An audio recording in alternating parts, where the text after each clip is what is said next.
vers l'extérieur.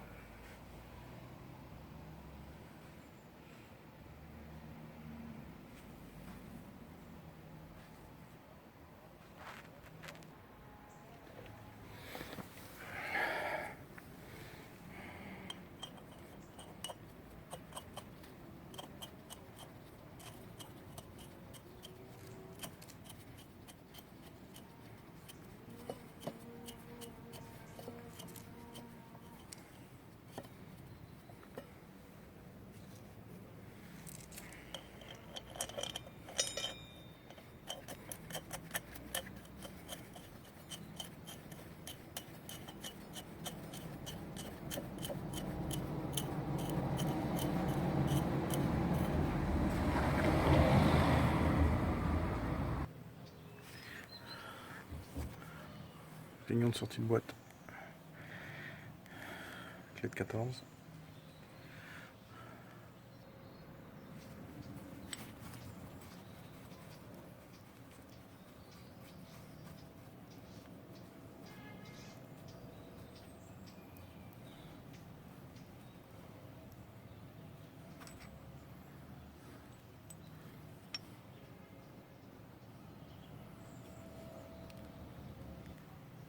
Comme on l'a dit, on en profite pour nettoyer à l'essence déaromatisée.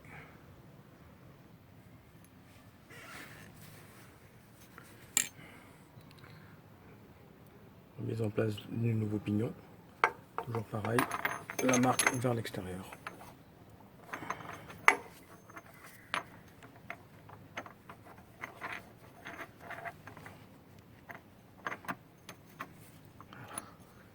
Comme on peut le voir ici.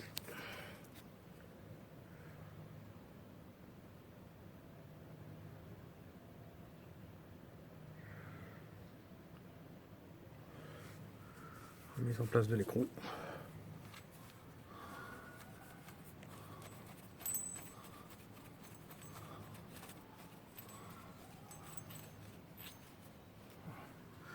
Pour les serrages au couple, il faudra se reporter au manuel délivré par le constructeur afin d'obtenir les bons couples de serrage. La roue a été remise en place, nous allons insérer la nouvelle chaîne.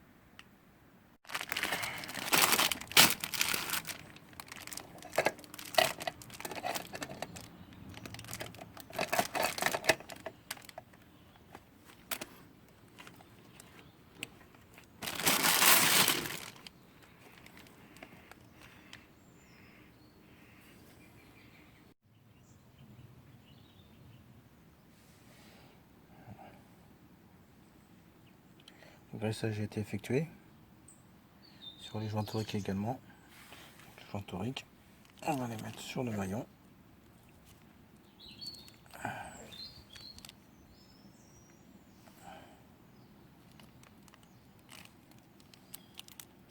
Venir positionner le maillon sur la chaîne.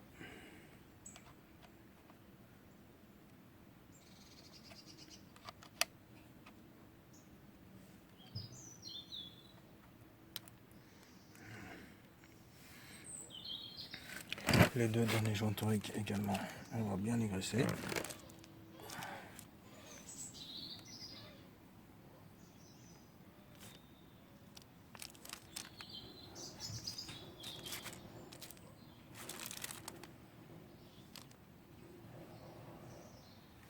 On va pouvoir maintenant positionner ces deux derniers sur les rivets et mettre en place la plaquette de rive.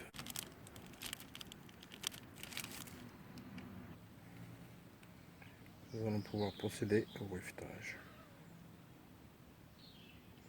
à l'aide de l'outil de rivetage infâme.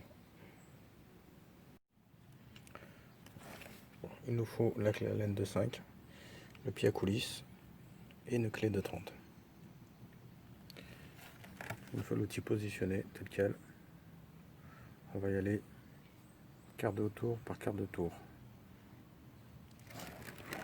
comme indiqué également sur l'emballage de l'outil arrivé. Un quart, un quart. On s'aide également de la notice. Et comme je l'ai dit tout à l'heure, on peut également suivre le tuto, la vidéo de AFAM.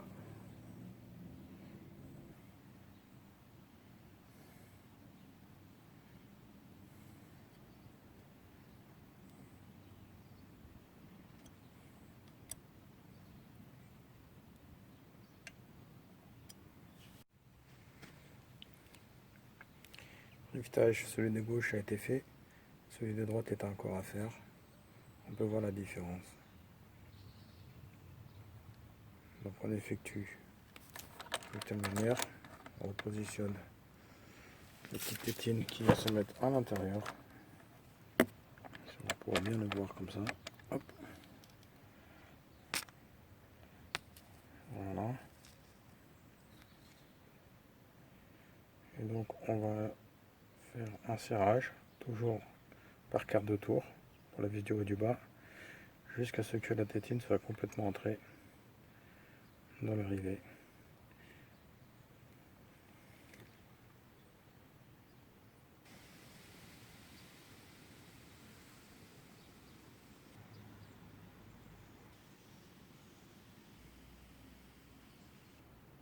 La tétine est complètement entrée, la platine est embutée contre le rivet. Il n'est pas nécessaire d'aller au-delà. Le rivetage est théoriquement terminé. On va vérifier une dernière fois les mesures. À l'aide du pied avec coulisse, nous allons effectuer les dernières mesures.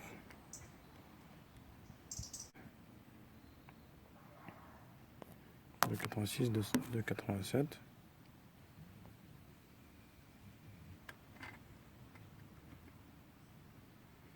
On rapporte la mesure pour vérifier notre rive. Sur l'autre, on est à 2,88. On est bon. Le rivetage est terminé.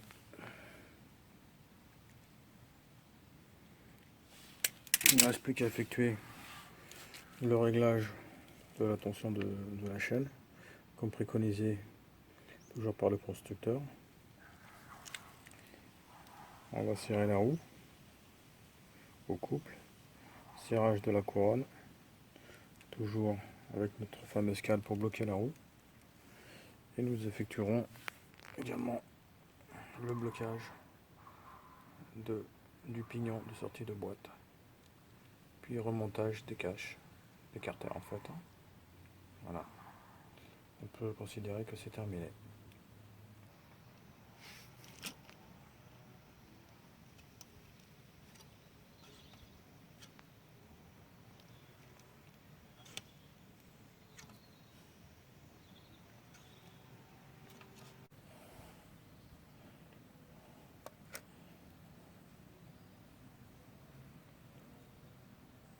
Trois virgule sept. On est bon. Serrage de la roue. Serrage du PSB sans forcer. Pour les couples de serrage, comme on le disait,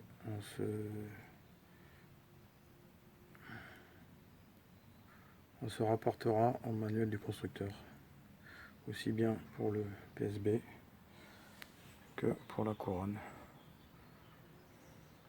La même chose pour le serrage de la roue. Pour ceux qui ne disposent pas de clé dynamométrique, on serre jusqu'à atteindre le point,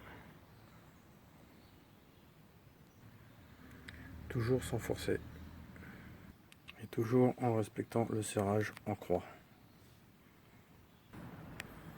ne va jamais au-delà du point de résistance. Remise en place du carter du PSB.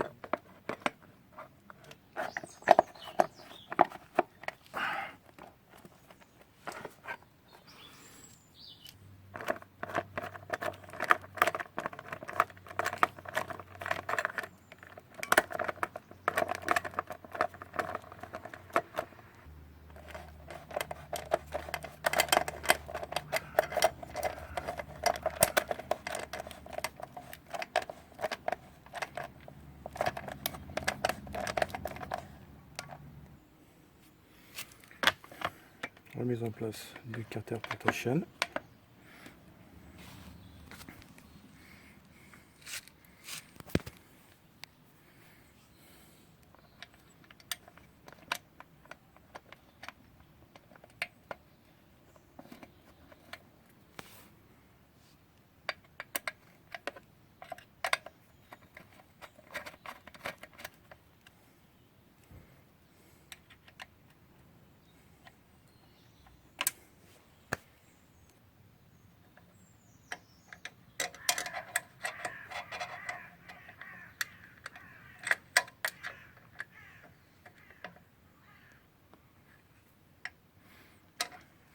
C'est terminé.